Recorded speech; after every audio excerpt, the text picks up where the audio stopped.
Hi, I'm Bill Moore, and I'm on a mission to bring alpha to your trading through the power of relative value analysis.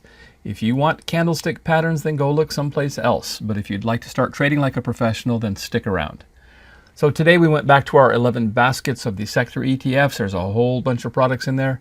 We ran it with a bunch of filters, correlation 0.8, RW coefficient 0.8, at least 1.25 standard deviations away from the mean, a minimum of 3 winners historically, and a 5% up or down expectation value.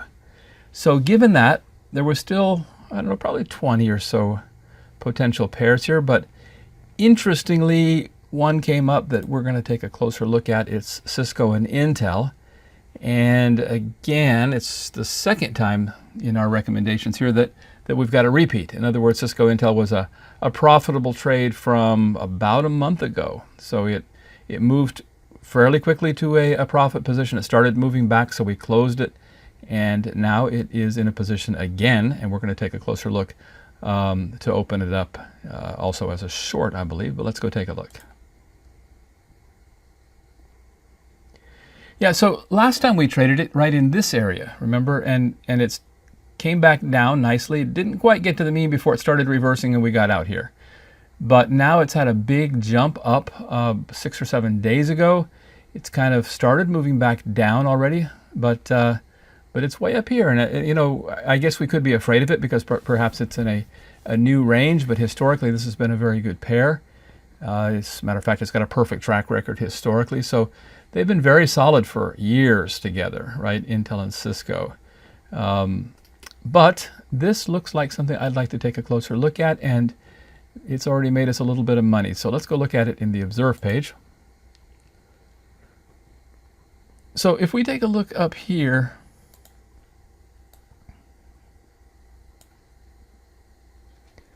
we can see that, let's see, what day was that? That would be the 26th, 10 days ago or so, not even quite 10 days. It had a big move up, and then it continued up, but the last 4 days it has been heading back down again. Now, of course, it's nowhere near where it was when it took that huge leap up. We got out down here last time. But in any case, I like the pair itself, and this picture looks pretty good to me. Let's take a look at it in the hitting probabilities.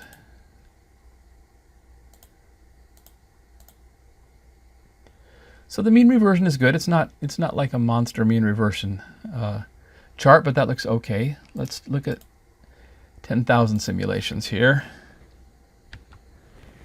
Run that. Okay, so the latest value, the current value is 8.88. The mean is 3.83. I think that might be a little aggressive to hold it all the way down to the mean. But it's saying that we're going to be below. Now, this is a short.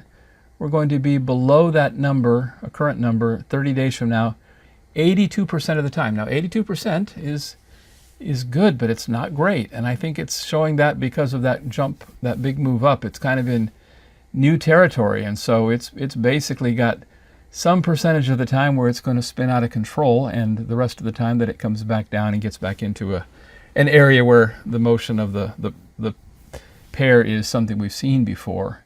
So it's not as strong here as what we'd like to see, but 82% is still interesting, and it's something, you know, since we know what's happening with it, right, we can watch it, and if it looks like it's starting to move out of control, we should jump out of this one in a hurry.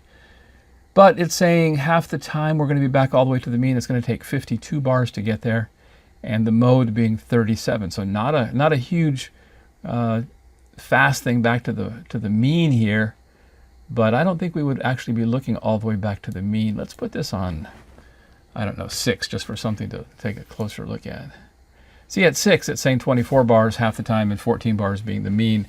Probably we're going to be targeting something closer to this. But in any case, we're going to make this the recommendation today. Let's take a quick gander back over here.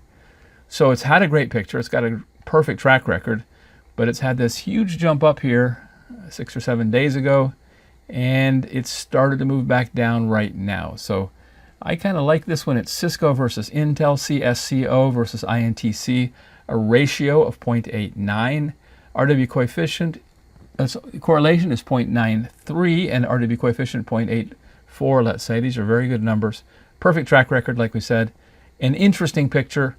If it doesn't come back in a hurry, then I think we watch it. I mean, if it starts to head up out of here, then we're in some uncharted territory. We'd like to get out of this one in a hurry. But I have a good feeling. Let's watch it and see if it can pull back down in this region where we feel more comfortable.